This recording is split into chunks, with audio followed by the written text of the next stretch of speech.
La sfilata dei bambini delle scuole di Sessi Levante ha dato l'avvio al Festival Andersen 2019. Ad aprire il corteo è il maestro Giovanni Allevi, testimonial dell'edizione di quest'anno. È pronta ad essere presentata ufficialmente la nuova giunta di Carasco.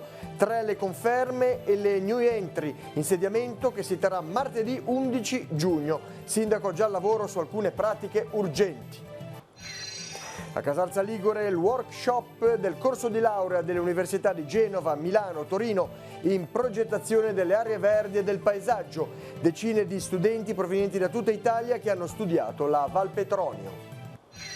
Anche Chiavari tra le 40 città che hanno ospitato l'iniziativa Meet the Meeting. Dal 18 al 24 agosto a Rimini l'incontro di diverse culture sul tema Nacque il tuo nome da ciò che fissavi. La Croce Rossa di Cogorni in festa per celebrare il volontariato e ricordare i militi defunti, un riconoscimento speciale per i 30 anni di impegno sociale del presidente Carniglia. Buonasera a tutti, gentili telespettatori, benvenuti nei nostri studi. Grande inaugurazione quest'oggi a Sessi Levante dell'Andersen Festival 2019 con un corteo di 600 bambini degli asili nido e delle scuole dell'infanzia e primarie della città. I bambini hanno riempito le vie del centro festeggiando la prima giornata della kermesse dedicata a loro, capitanati dall'ospite d'onore che è Giovanni Allevi. Vediamo il servizio da Sessi Levante. Fiori colorati, animali del mare e della terraferma, foglie e frutti. E la foresta è intera sulle note della banda ad aver invaso con la sua gioia e i suoi colori il centro storico di Sesti Levante, dove con la tradizionale sfilata dei 600 bambini delle scuole ha preso il via l'edizione 2019 del Festival Andersen. Tema di quest'anno è la coscienza, che farà da filo conduttore a tutti gli spettacoli e le iniziative in programma nei 4 giorni della kermesse. Ad aprire la sfilata il testimonial di questa 52esima edizione del premio, il maestro e compositore Giovanni Allevi. Per fortuna che sono qui, perché posso condividere la purezza, il sorriso, l'innocenza di questi bambini. Sono elementi, sono sentimenti di cui tutti abbiamo bisogno. Oggi si parla di ambiente, tematiche queste che sono emerse grazie proprio alle giovani generazioni. Qui oggi c'è un esempio di questo. Le giovani generazioni hanno fatto vacillare i sistemi di potere, hanno costretto gli adulti a un ripensamento. Il tema dell'ambiente, ma adesso anche il tema della fantasia e della favola, che ci invita a riflettere. L'abbiamo un po' definito il giovedì per il futuro, mutuando il venerdì per il futuro dei ragazzi e di Greta.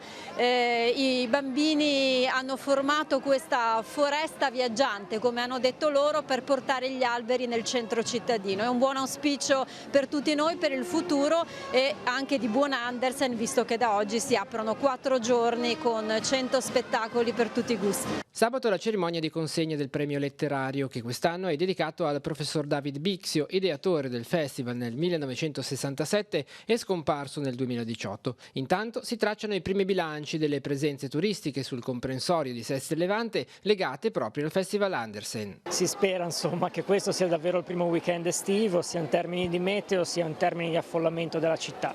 Noi ci aspettiamo come ogni anno più di 50.000 presenze in città e nei 4 giorni del festival ci sono 150 rappresentazioni, 7 palcoscenici, insomma la macchina organizzativa è pronta e da adesso comincia l'Andersen. È pronta a essere presentata ufficialmente la nuova giunta di Carasco. Tra riconferme e new entry l'insediamento è previsto per martedì prossimo. Intanto il sindaco Massimo Casaretto è già al lavoro su alcune pratiche urgenti. Carasco. Si terrà martedì 11 alle 18:30 il primo Consiglio Comunale di Carasco Casaretto bis. Sarà l'occasione per presentare giunta e incarichi. Il sindaco tiene per sé le deleghe a bilancio, protezione civile, personale e viabilità. Vice sindaco è Silvano Cuneo, che si occuperà di lavori pubblici, edilizia privata e urbanistica. Gli altri assessori sono Angelo Garbarino all'ambiente con delega al Consorzio Rio Marsiglia, Chiara Bucciarelli a cultura, tempo libero e URP, Sandra Canepa a istruzione e servizi sociali. Simona Celle, capogruppo di Insieme per Carasco, è consigliera alle politiche giovanili e alle comunicazioni istituzionali.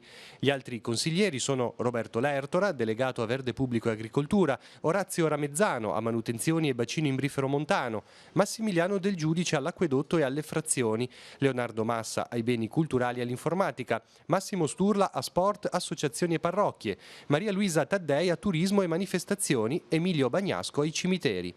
Il sindaco ha poi istituito 3 gruppi di lavoro per valutare i temi, organizzare i progetti e indirizzare la giunta.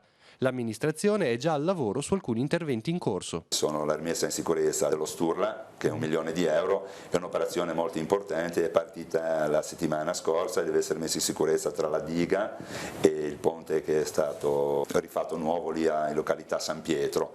E l'altra parte importante, i soldi che ci ha dato la Regione Liguria mediante le accise, l'abbiamo quasi terminato a Rivarola di Carasco, vicino al depuratore, abbiamo fatto il primo lotto che siamo sui mi pare 120-140 metri di rifacimento dell'argine che era malorato dal 2011 e poi inizieremo a fare dei piccoli progetti in collina. Ci sono un sacco di rivi secondari che magari non sono segnalati o sono magari tenuti lì in abbandono, vogliamo rimetterli in sicurezza per poter fare arrivare giù l'acqua nei torrenti con una certa tranquillità senza creare altre frane.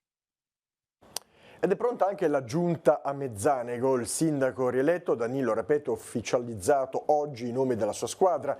L'insediamento ci sarà questa sera nel primo consiglio comunale convocato per le ore 20:30. Franco Federici è il vice sindaco e assessore con delega a rifiuti, agricoltura e rapporti con le frazioni. L'altro assessore è Annalisa Cafferata che si occuperà di famiglia, servizi sociali e scuola. Consiglieri di maggioranza sono Franco Boggiano, incaricato dei lavori pubblici, edilizia privata e urbanistica, Mattia Grassi, delegato al volontariato, alle politiche giovanili e alle pubbliche assistenze, Diego Ginocchio, consigliere al verde e al decoro urbano, Crisor Catania, sport e ciclo integrato delle acque, Fabrizio Boggiano, incaricato invece ai servizi tecnologici ed energie rinnovabili. Dopo quelle agli assessori, il sindaco di Lavagna ha distribuito le deleghe ai consiglieri della propria maggioranza. A Matteo Barbieri va quella al personale, Emilia Angela Beani sarà la titolare della famiglia e solidarietà. Luca Mangiante ha ricevuto le deleghe ai servizi cimiteriali al Porticato Brignardello, Antonella Orbolo all'igiene e sanità, Stefano Piazzi alla vigilanza urbana e alle frazioni. Infine Luca Sanguinetti si occuperà di stazioni ferroviarie, piste ciclabili, comunicazione e promozione della città ed Elisa Vaccarezza di istruzione pubblica e formazione professionale. Procedono nei tempi stabiliti i lavori lungo la provinciale tra Paraggi e Portofino. Questa mattina, nel corso di un sopralluogo condotto dall'amministrazione comunale di Santa Margherita Ligure, è stato annunciato che la passerella pedonale a sbalzo, quasi completamente distrutta dalla mareggiata di fine ottobre, riaprirà alla fine del mese di giugno. Molto prima tornerà agibile anche la piattaforma di Paraggi. Si lavora alla ricostruzione delle scalette delle spiagge dopo il Regina Elena e Punta Bagno delle Donne. Entra nelle battute conclusive il workshop del corso di laurea magistrale Inter Ateneo Genova-Torino-Milano in progettazione delle aree verdi e del paesaggio a Casarza Ligure. Per una settimana una decina di studenti provenienti da tutta Italia hanno potuto conoscere meglio, anche con sopralluoghi direttamente sul posto, alcuni luoghi nei quali in passato si svolgevano attività produttive che oggi sono abbandonati.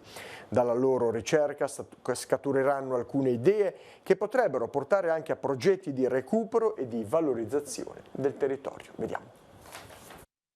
Perché è stata scelta Casarza Ligure e il suo territorio? Casarza Ligure è in una posizione di grande interesse ed è una di queste valli interne della Liguria in cui esistono una serie di risorse di paesaggio veramente interessanti e che devono essere messe a sistema rispetto alla costa, che è così congestionata e piena di turisti, che potrebbero essere portati a conoscere delle realtà magari molto vicine e sicuramente affascinanti. Gli studenti conosceranno il territorio come oggi, ma guardando anche a quello che è stato, la sua storia. Certo, il lavoro dello studente sarà quello di sempre portato a vedere a più scale il territorio nel suo insieme, una scala molto grande, ma anche poi a cercare di dare delle risposte progettuali di dettaglio e studiando anche le trasformazioni in corso, e quindi per capire cosa sta succedendo occorre conoscere qual era la situazione precedente. I temi individuati sono 3: il paesaggio minerario, il paesaggio agricolo e il paesaggio urbano, diciamo, dei vari paesi e località che sono nell'intorno della Val Gromo. Gli studenti faranno dei sopralluoghi specifici, raccoglieranno dati che poi durante una settimana di lavoro intensivo in dipartimento metteranno a punto e dovranno consegnare 3 tavole per gruppo dove esporranno, diciamo, i valori individuati nel territorio e daranno origine a dei progetti, diciamo, o delle proposte di progetto che possono essere poi utilizzati dal comune o dalle comunità. La giovinezza della Chiesa è animata dallo Spirito Santo. Ispirata alla Christus Vivit di Papa Francesco, la solenne veglia di Pentecoste che ci celebrerà in diocesi sabato 8 giugno alle 21. La Chiesa diocesana è invitata a raccogliersi in preghiera insieme al Vescovo nella cattedrale di Nostra Signora dell'Orto in Chiavari. Nell'invocare il dono dello Spirito Santo, una preghiera particolare sarà per il diacono Alessandro Cavallo, che sarà ordinato sacerdote da Monsignor Tanasini. Don Alessandro porta così a compimento un percorso iniziato 5 anni fa nel seminario vescovile di Chiavari. Nato a Santa Margherita Ligure il 31 maggio del 1987, secondo di 3 fratelli, Alessandro è originario della parrocchia di San Pietro di Novella Rapallo, membro della Fraternità di Comunione e Liberazione. Al termine degli studi universitari alla facoltà di matematica ha scelto di entrare in seminario. Domenica 9 giugno, solennità di Pentecoste, alle 15:30 nella cattedrale di Chiavari avverrà l'ordinazione presbiterale. Le celebrazioni saranno trasmesse in diretta su Telepace 1 al canale 15 del vostro telecomando. Dal 18 al 24 di agosto alla Fiera di Rimini si svolgerà la 40ª edizione del Meeting dell'Amicizia tra i Popoli, evento promosso da Comunione e Liberazione con un fitto programma di incontri e di approfondimenti. Il tema scelto per l'edizione 2019 di incontri e di approfondimenti si intitola "Nacque il tuo nome da ciò che fissavi". È un verso poetico di Carlo Wojtyla che apre uno sguardo e uno squarcio sulla radice dell'esistenza cristiana piantata nell'uomo di Nazareth. Nei giorni scorsi a Chiavari è ospitato un gazebo informativo in preparazione a questa importante manifestazione. Vediamo. La campagna Meet the Meeting ha toccato 40 città italiane, tra queste Chiavari, dove i volontari che durante il meeting per l'amicizia tra i popoli di Rimini prestano attività agli stand si sono dati disponibili per dare informazioni e raccogliere fondi per l'evento. L'edizione 2019 sarà la 40ª, si svolgerà dal 18 al 24 agosto e avrà un tema attuale e provocatorio. È un titolo molto provocatorio che si inserisce proprio nella situazione odierna di oggi, una situazione in cui siamo determinati da una paura, da una diffidenza, dai timori. E che cosa può rimettere in moto la persona davanti a questa situazione così contraddittoria? La può mettere in moto qualcosa di positivo, e questo in questo momento è fondamentale proprio perché vediamo prevalere parole come divisione, esclusione, diffidenza, paura. Che cosa può superare questo? Che cosa può superare questa solitudine? Dei fatti concreti che stanno avvenendo, delle persone che si mettono insieme e costruiscono. Alla Fiera di Rimini saranno portate esperienze da tutto il mondo. Il tema sarà sviluppato attraverso un programma fitto di incontri improntate ad alcune parole chiave. La prima è la parola io. Come dicevo, abbiamo bisogno che la persona si ricostituisca e si può ricostituire attraverso uno sguardo. La seconda parola è Islam. È una parola che fa parte del bagaglio di relazioni e di rapporti che abbiamo intessuto in questi anni.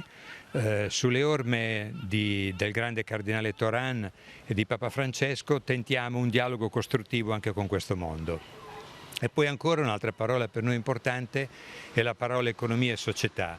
Il lavoro, la salute, la città. E poi ancora la parola democrazia, perché la democrazia abbiamo visto non è scontata e quindi chiameremo gli attori principali di questo momento a parlarne. Ecco, questi sono alcuni dei temi che quest'anno svolgeremo al meeting. Apriamo ora la finestra sull'Arcidiocesi di Genova. La redazione del Cittadino presenta alcuni appuntamenti per i prossimi giorni. Cediamo la linea a Genova. Un saluto da Genova. Nella solennità di Pentecoste, domenica 9 giugno, in cattedrale alle ore 16, nella celebrazione eucaristica presieduta dal cardinale arcivescovo, saranno ordinati Don Enrico Litigio, presbitero, e Tivanka Karunaratne, diacono in vista del sacerdozio. Hanno entrambi compiuto gli studi della formazione nel seminario arcivescovile diocesano retto da Monsignor Michele Cavaliero.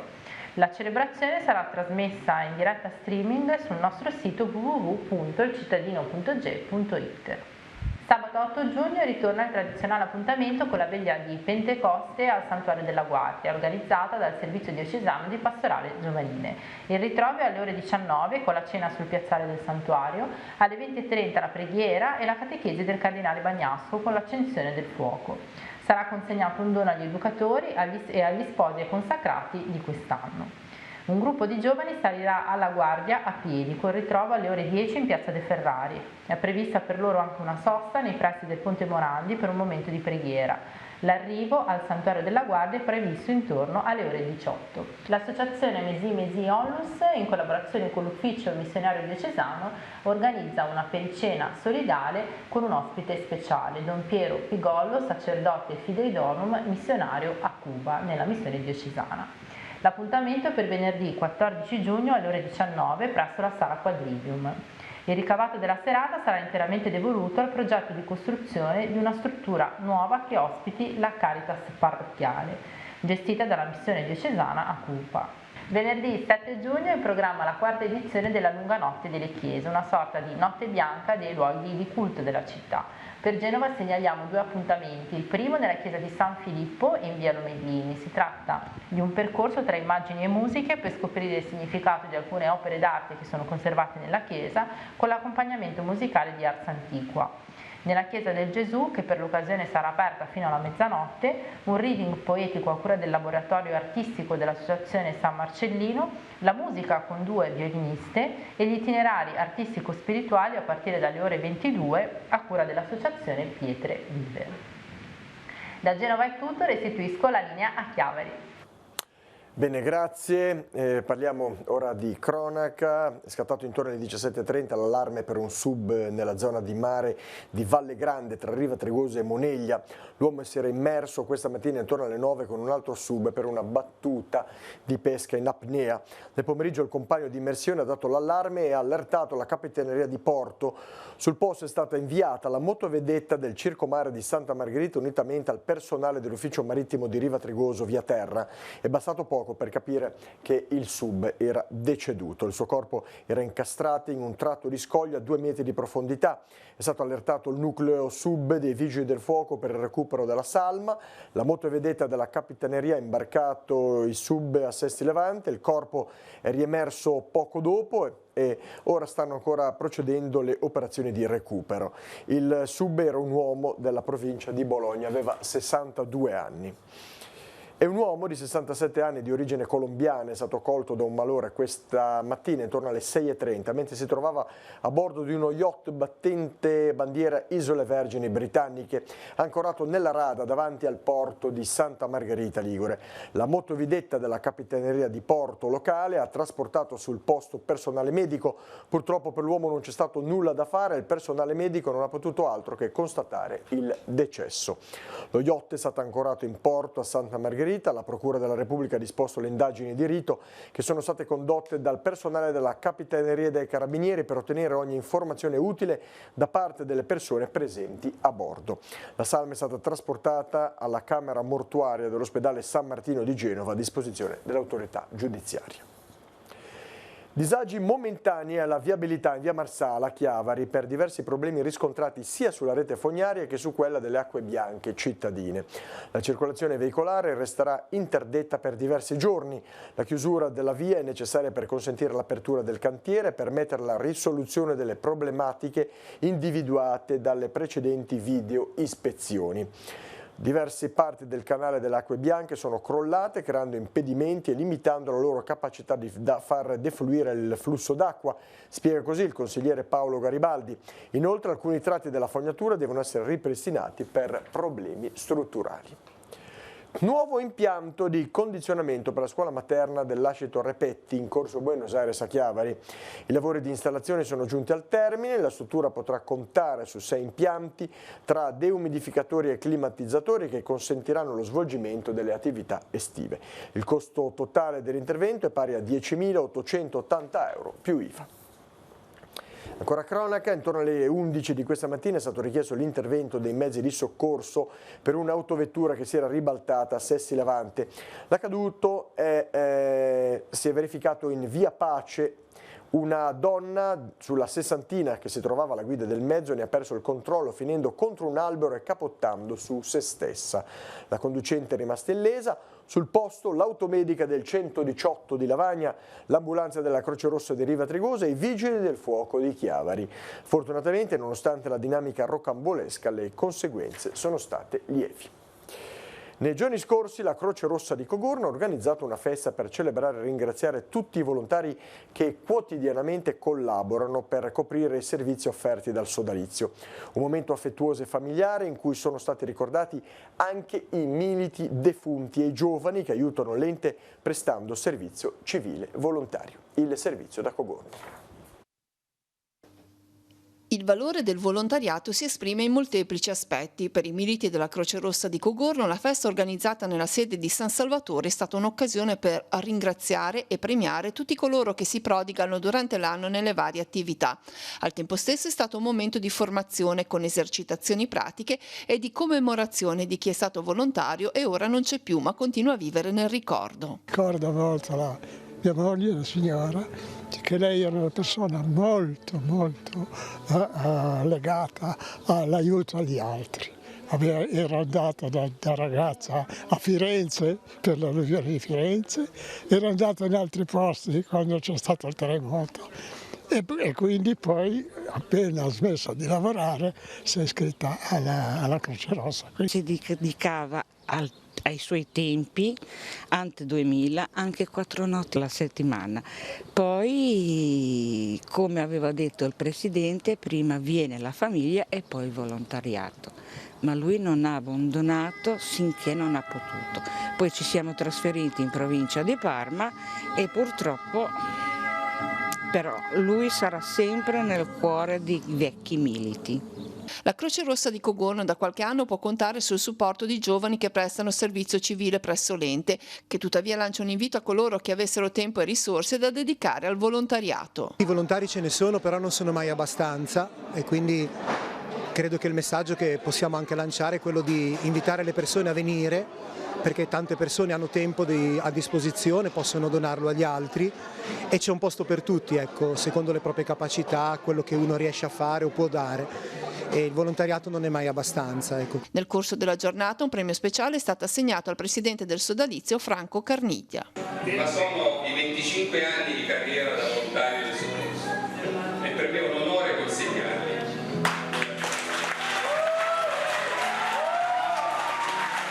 Lui era 30 anni in realtà, ma non esiste ancora questo attestato che vada a dare la benemerenza a questo numero di anni elevato. Il presidente regionale di Croce Rossa Maurizio Biancaterra l'ha premiato con una bella sorpresa, oggi un attestato che rende giustizia, diciamo, a tutti questi anni dedicati al prossimo.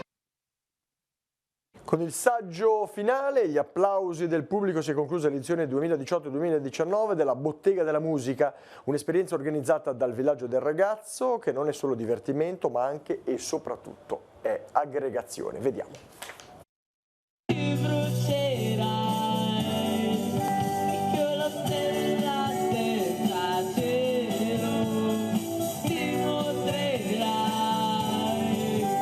La Bottega della Musica da anni propone un modo di insegnare lo strumento musicale un po' diverso, che pone al primo piano la comunione e lo stare insieme e il divertirsi con lo strumento. I ragazzi che hanno fatto il saggio erano tutti animati da questo spirito, divertirsi insieme, passare insieme un momento di aggregazione. I gruppi di musica d'insieme che nascono durante l'anno a seconda appunto delle inclinazioni dei ragazzi stessi sono proprio l'esempio lampante di come l'attività musicale possa essere un momento proprio di aggregazione e di benessere per i ragazzi. Il momento educativo per noi è fondamentale, ovviamente, essendo del villaggio del ragazzo. Tutti gli anni facciamo questa cosa e tutti gli anni vediamo che ci sono sempre più ragazzi e sempre un po' più di musica. In questo momento mi sembra che sia una cosa molto importante. Notizie di sport, mancano poche ore alla finalissima del torneo Berretti, nella quale i ragazzi della Virtus Entella, guidati da mister Castorina, dovranno vedersela con la Ternana. La partita sarà disputata alle 10:30 a Novara e sarà trasmessa in diretta televisiva. Oggi a Novarello si è svolta la presentazione della finalissima. Il club biancoceleste, dopo un anno di purgatorio, è tornato in Serie B con la prima squadra e vuole prendersi anche lo scettro Berretti con i giovani, vinto l'ultima volta nel 2011. I pescatori sportivi che praticano la loro attività nelle acque interne della Liguria dovranno dotarsi di un tesserino elettronico per le catture, uno strumento che sostituisce quello cartaceo. Per il momento questo nuovo strumento sarà adottato per la pesca nelle aree dell'Avet e del Trebbia gestite dalla FOPSAS, che ha chiesto l'introduzione del tesserino elettronico sulla scorta di esperienze già collaudate. Col tesserino sarà possibile scaricare anche un'apposita applicazione per cellulari e altri supporti. Tramite questa novità sarà possibile effettuare pagamenti necessari direttamente sul proprio cellulare in maniera più facile e più semplice. Il Centro Sportivo Italiano Comitato di Chiavari organizza la 4ª edizione del torneo di calcio dei Sestieri di Lavagna. La manifestazione si svolgerà dal 24 al 27 di luglio ed è riservata a giovani residenti a Lavagna nati tra il 2000 e il 2003. Per partecipare occorre dare la propria adesione contattando i seguenti riferimenti: Paolo al 339 53 42 364 oppure Christian al 331 390 5278. La manifestazione si avvale della collaborazione col gruppo storico dei Sestieri di Lavagna e dell'Istituto Comprensivo Lavagnese. E ora, come di consueto, scheda degli appuntamenti, la sigla.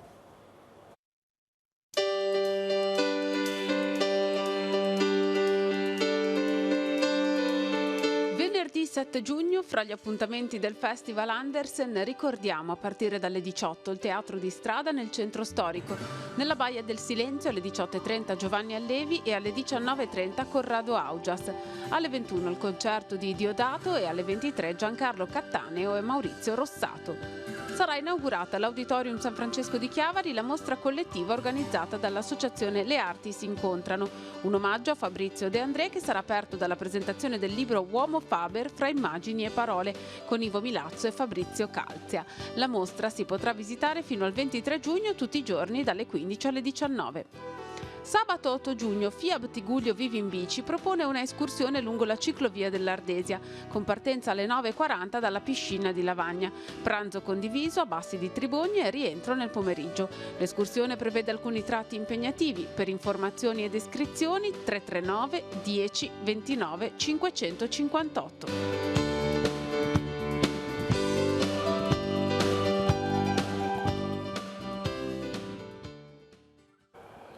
Bene, questa era l'ultima notizia del nostro giornale. Il prossimo appuntamento con Tigullio Oggi, domani alle ore 12:45.